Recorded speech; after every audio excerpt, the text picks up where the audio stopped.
Welcome to Keep What You Earn, your judgment and jargon-free zone for entrepreneurs of all levels. Get ready to learn how to scale your business, save money in taxes, and create a business that grows your wealth. If it feels like the financial side of business is like eating your vegetables, well then think of this podcast as the ranch dressing to make the process a little more enjoyable. My name is Shannon Weinstein. I'm a CPA and business owner on a mission to simplify money and empower others through knowledge. I hope this episode inspires you to take action, but remember that the information we share is for educational purposes only and is not individual tax advice. Now that we got that out of the way, let's start the show.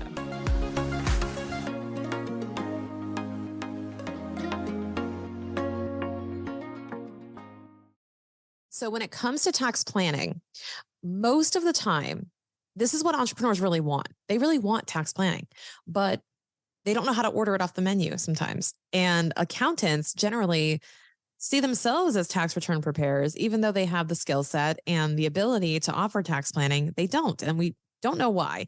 And my guest on the show today is basically right in the same room with me going, I don't know why they don't do this. I don't know why we're not offering this. And she is a business coach for accountants. She is a CPA herself. She had a 7-figure exit from her firm. And now she helps accounting firm owners build the practices that they dream of, that they love. And I'm really excited to welcome Jackie Meyer onto the show today. She is the founder and owner of Tax Plan IQ, which is a software for tax planning. And she just has this heart to serve. And this is what I love about Jackie. She is equally as passionate as I am about uplifting and elevating the accounting profession. And she has a true passion for seeing firm owners truly love what they do and have clients they love and deliver all of this service with a smile. And part of that is understanding what clients want, how to communicate your services, how to work with clients and build relationships. And if you're an accountant listening to this episode, she's got so much good stuff to tell you about how you can offer these services. But if you're an entrepreneur, you also are going to get tons around how to really identify if your professional is doing tax planning for you, how to ask for it, how to communicate with them, and make sure you're getting the most value out of your professional and working well with them. Really excited to have Jackie on the show. How I met Jackie actually was she was obsessed with Costa Rica and posting about it in her Facebook group. And we started chatting on social media.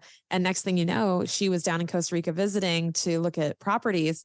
And we got to meet up for a drink. So we had that in common as well. And I'm really excited to be able to share a conversation with me and Jackie with you. Hey, Jackie. So happy to have you on the show. Thank you. Thank you. So Jackie, just tell everyone who you are and what you do. Who am I? Well, I am a recovering CPA. That joke gets a little old sometimes, but I just sold my CPA firm of 12 years. And I'm now a software developer that doesn't know anything about software development. So I have a tax planning software for accountants called Tax Plan IQ. And then I also do coaching with accountants and I do speaking. And so I've most recently started to broaden my reach out of the accounting audience to talk about workaholism and things like that. And so, yeah, that's me. I love it. And I love that we've crossed paths so many random times and finally got to meet each other in person down in Cocoa because we have that in common as well, right?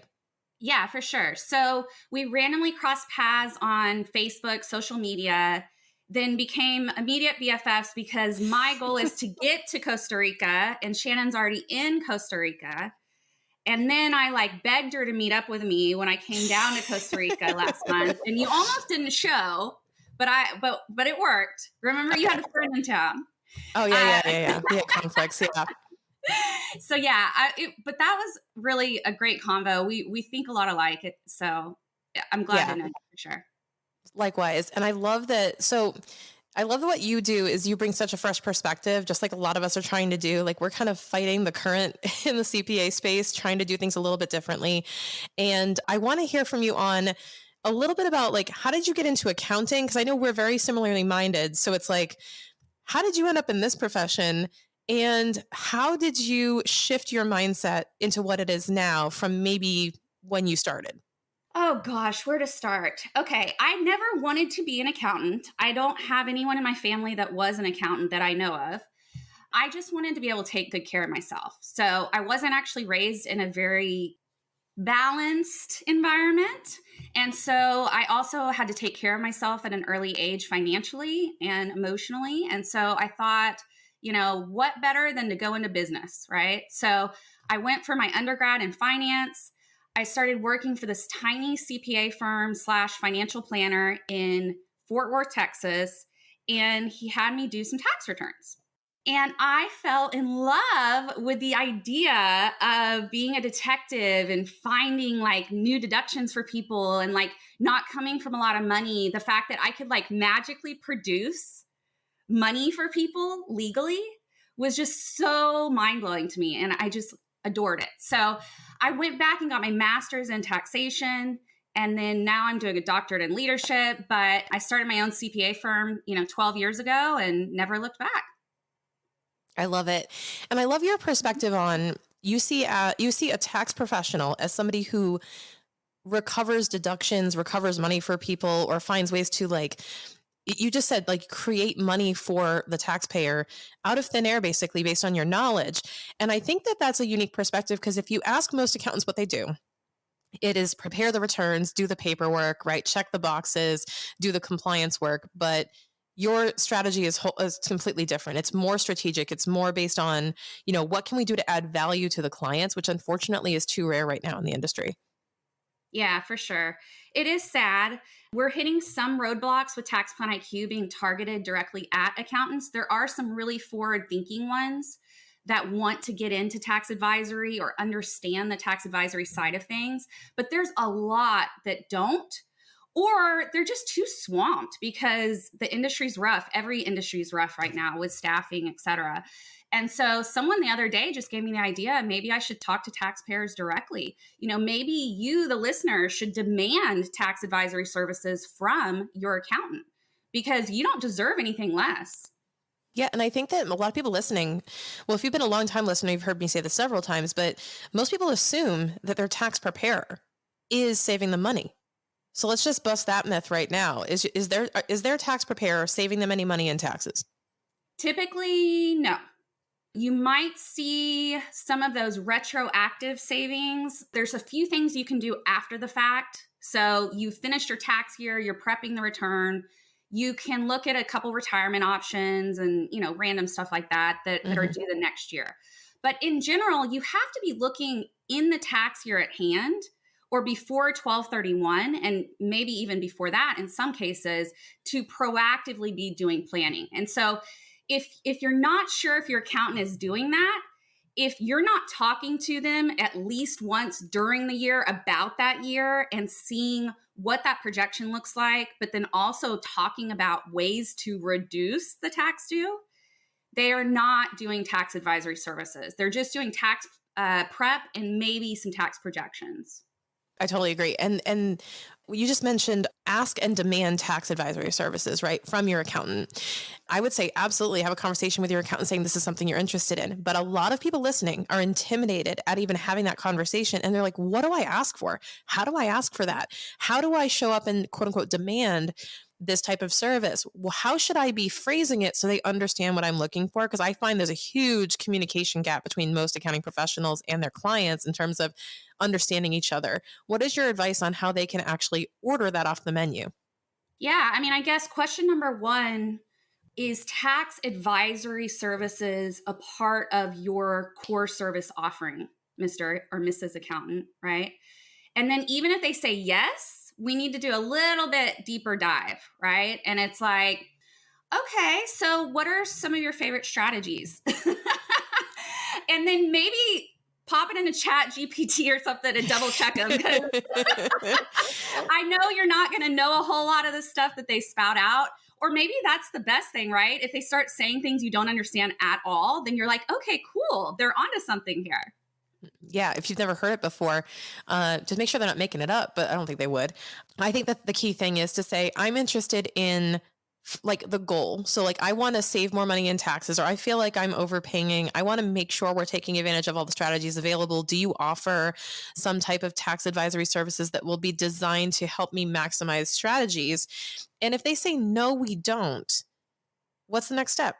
You can actually find a tax advisor that will work with your tax preparer. And so if you just love your tax preparer to pieces and you never want to leave them, that's okay. You can actually bridge that gap. And I mean, we're actually trying to do that at Tax Plan IQ. We're hoping eventually to have this kind of affiliate network to connect taxpayers or accountants that don't want to or don't do tax advisory service to ones that do, and having people that are certified in that area. And so it's really exciting to think about the possibilities there.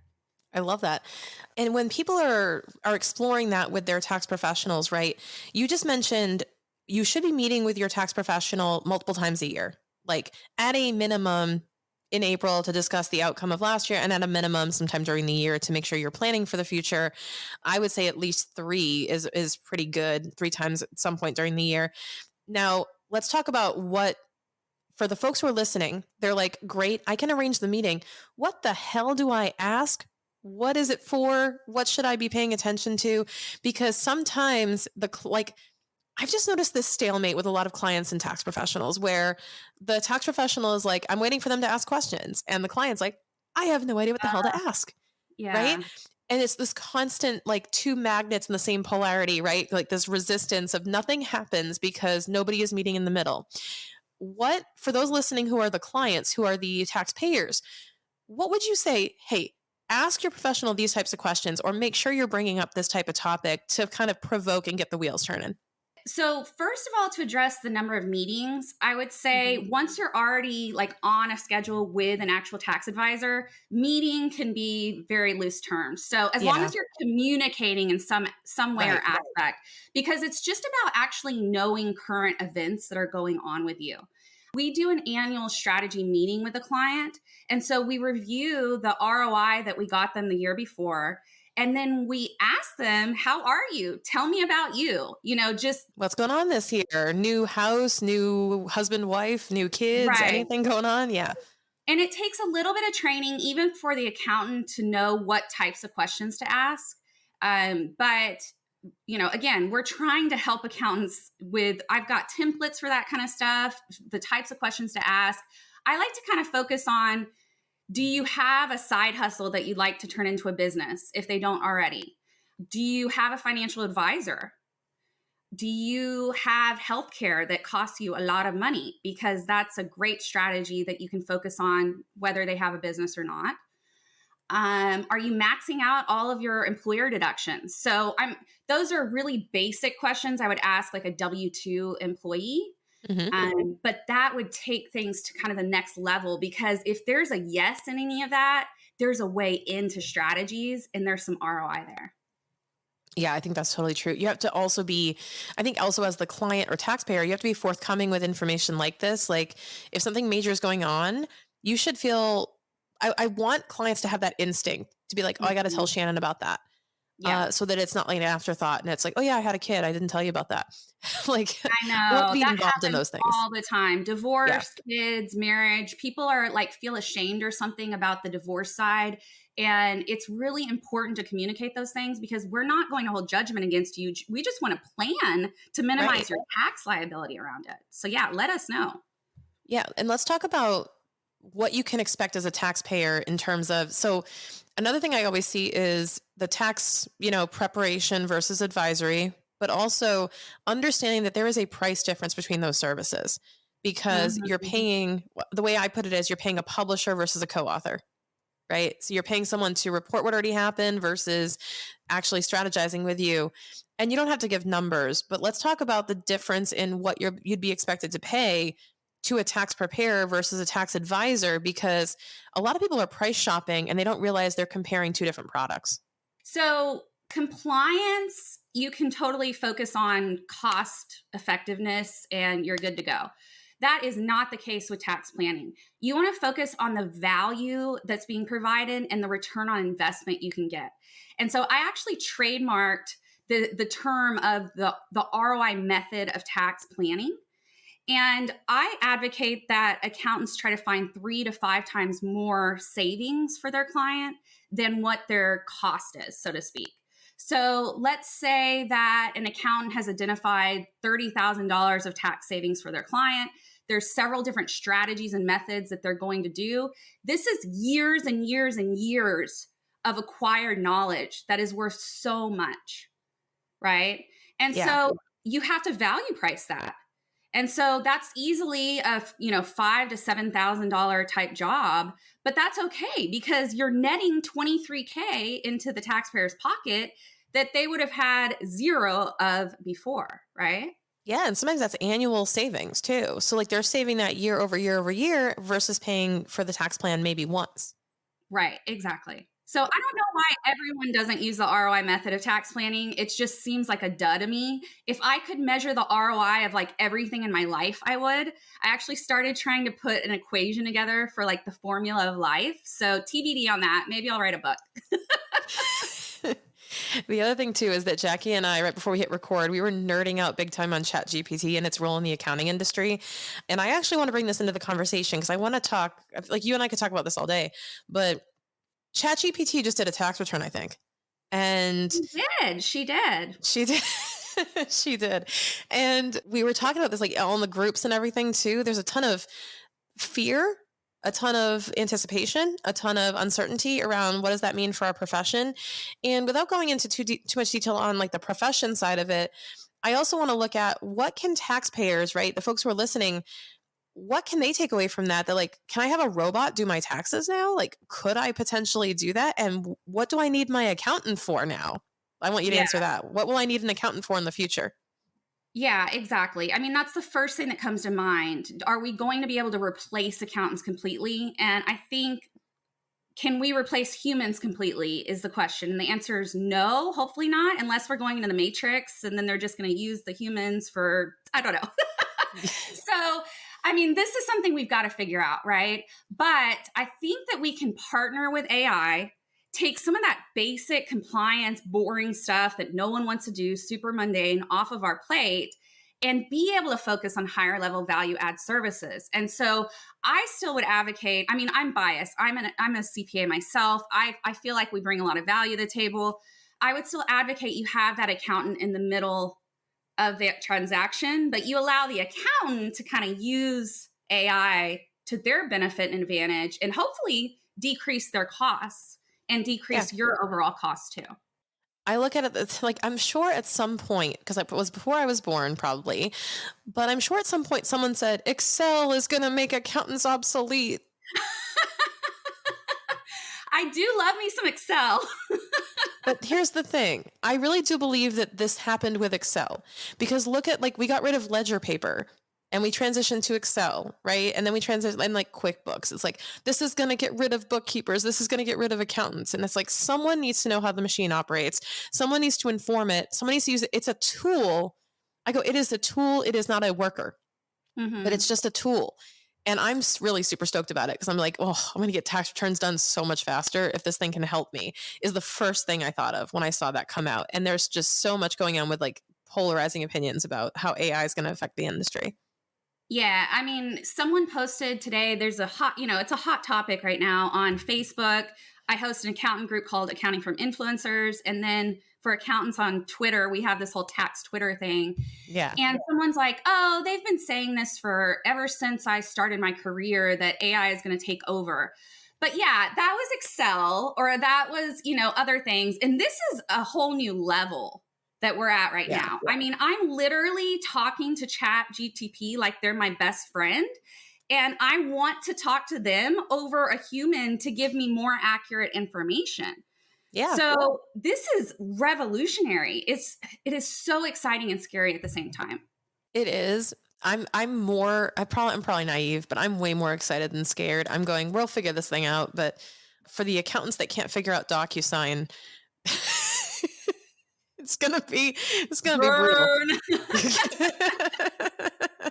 Yeah, it's like, I'm sure people will get into this and then go, I'm retiring early. I can't handle this thing.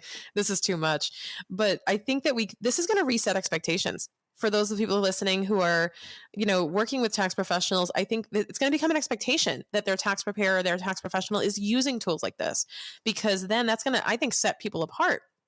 I think we can raise the expectations of accountants to be, and my question earlier, like, is this going to make accountants obsolete? I think it's going to re-identify accountants. So like Mhm. accountants will no longer be associated as bean counters, tax preparers. Like I just mentioned this to one of my friends. I said, I don't even identify as CPA anymore. I say I'm a CFO because when I say I'm a CPA, people go, oh, great. Can you do my taxes?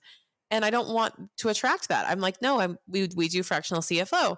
So I think what's going to happen is the labels will change. You'll be like, well, Mhm. this is a tax advisor, and people will start asking for a tax advisor because they'll realize they can get ChatGPT or whatever to do a lot of that for them. I just think that's where we're headed. I agree. I'm really pushing, like, for the AI CPA who heads up all of the CPAs in the nation to focus on TAS, which is tax advisory services, and that becoming the next big thing. But, we'll listen back on this 10 years from now and it'll be done and gone. But we do need better or new definitions for what we're bringing to the table. I agree. How would you recommend? And I'll phrase this for the professionals. How do you recommend describing tax advisory services to a client in terms of what it is fundamentally and why it's different than tax prep, tax planning? Like, people use these terms all the time. They'll Mhm. say they do tax strategy, for example. They'll say they do these different types of services, but like, what should it tangibly look like? What do you think are the bare minimum essential elements of tax advisory services if you had to describe it? Well, I was actually polling accountants yesterday to kind of go into one firm pro bono and be like, let's transform your TAS practice. And one, I was like, what is that minimum requirement for someone to, if they're already an advisor? So I said, did you do more than like a dozen tax plans last year? And did you do more than like 3 strategies with them? Okay.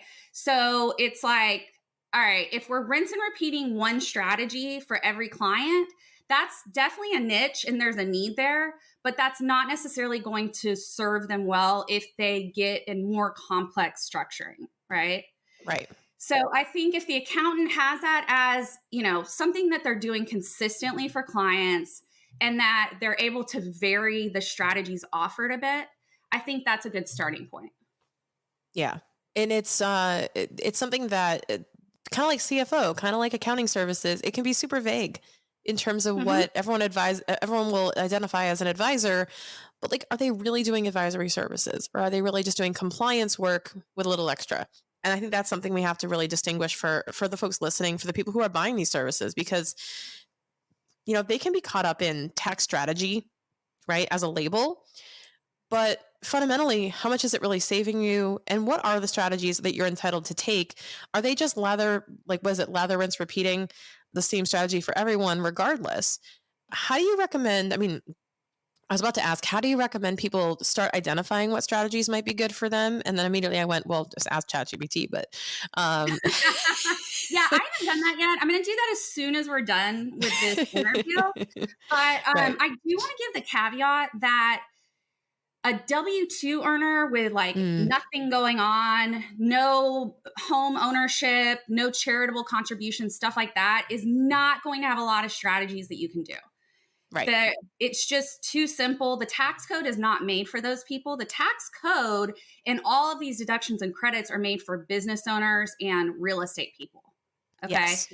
Yeah. So, get into a business, get into real estate, get into investing, and you can open up kind of a world of possibilities there.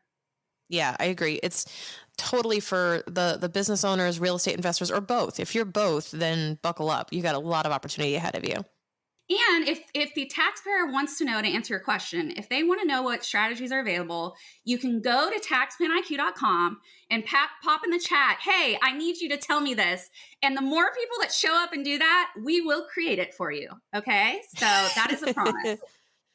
Yes, I'm actually really stoked to see how that turns out, because I think that's something that people need. And it's honestly one of the questions I get most often when you guys text me. It's, hey, Shannon, I feel like I'm overpaying, but I have no idea what strategies are available to me. Can you help me with that? Right. And we can absolutely help with that. But God, if we could just make that more mechanical, right? Because it's the same Mhm. questions. It's kind of this decision tree path of like, Yeah, do you have exactly. this? Do you have this? It's a series of questions we go through, but I'm like, there's no reason why we couldn't, make that robotic.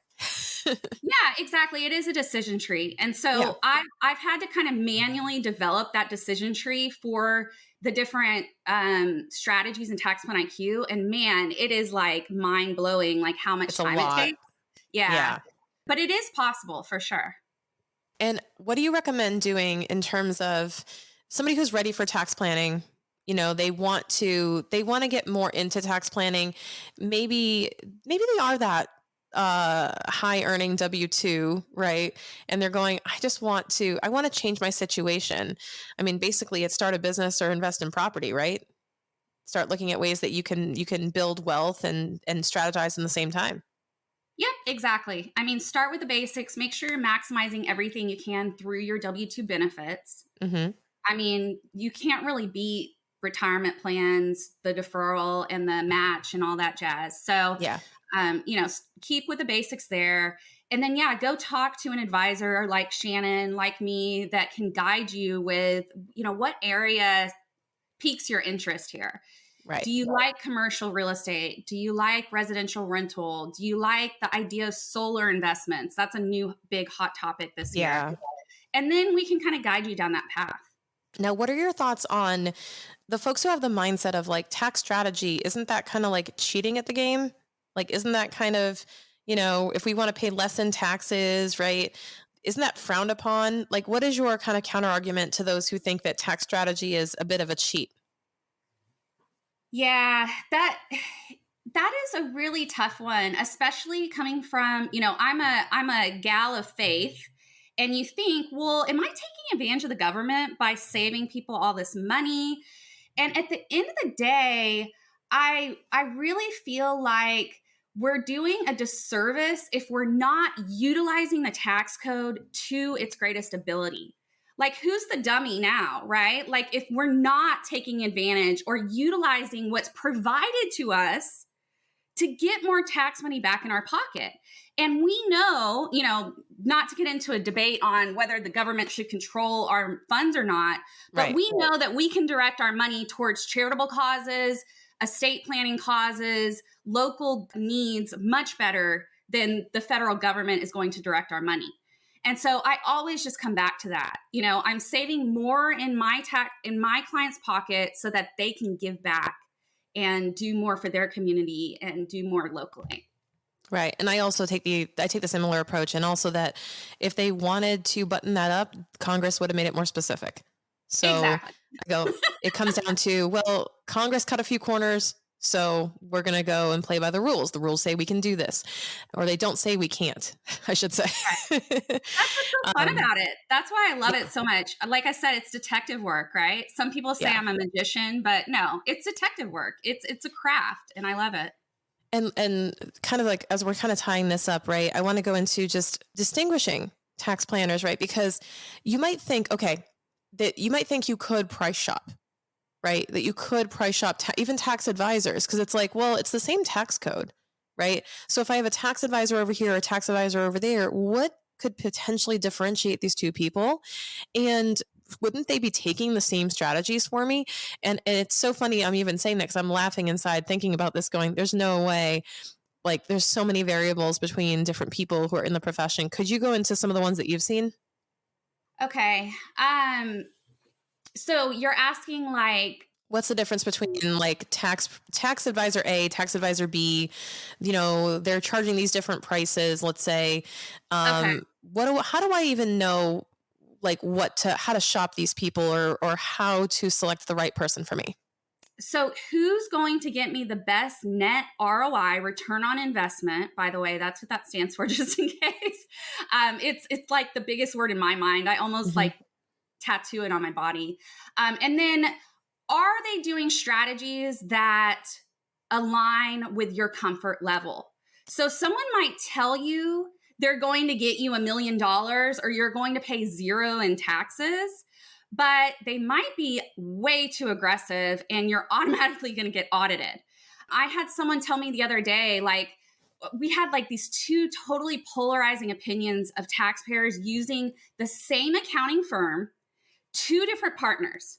One partner refuses to use Tax Plan IQ or do any tax planning, although the client's begging for it. The other partner is so aggressive that he's gotten his client audited 3 times. So he recommended like R&D credits when he wasn't a qualifying industry. He recommended conservation easements, which are what's called a listed transaction. It's not something I personally recommend.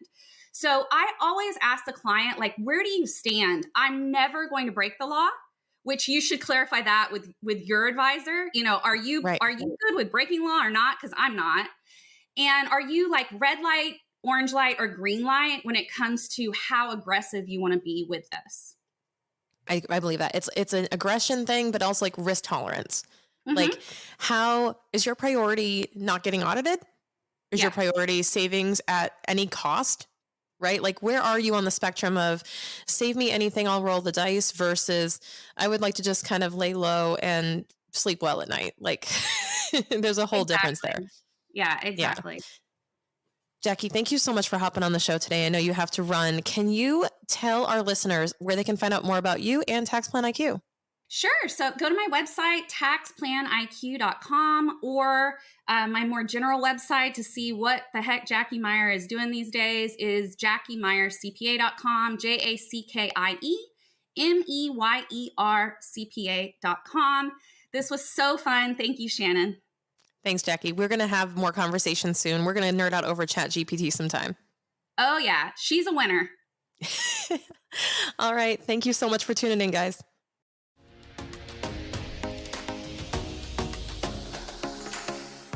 If you're an entrepreneur who's just starting out, it can be overwhelming to think about all the responsibilities you have when it comes to financial management and taxes. Even if you've been binging this podcast, implementing all of it can be really stressful if you don't have a clear list of action steps and know exactly what you should be doing right now. Luckily, we organized all of this for you in the Business Financial Quick Starter. This is your one-stop shop for beginning steps of entrepreneurship so you can build your business confidently from day one. This is not me teaching accounting, no way. It's a specific set of essential action steps to save you a lot of time, money, and headaches as you embark on your own entrepreneurship journey. We cover everything from setting up your business bank account all the way through avoiding a surprise tax bill. Now, as a podcast listener, you get 10% off with code KEEPWHATYOUEARN, all one word. So dive in now and access your Business Financial Quick Starter.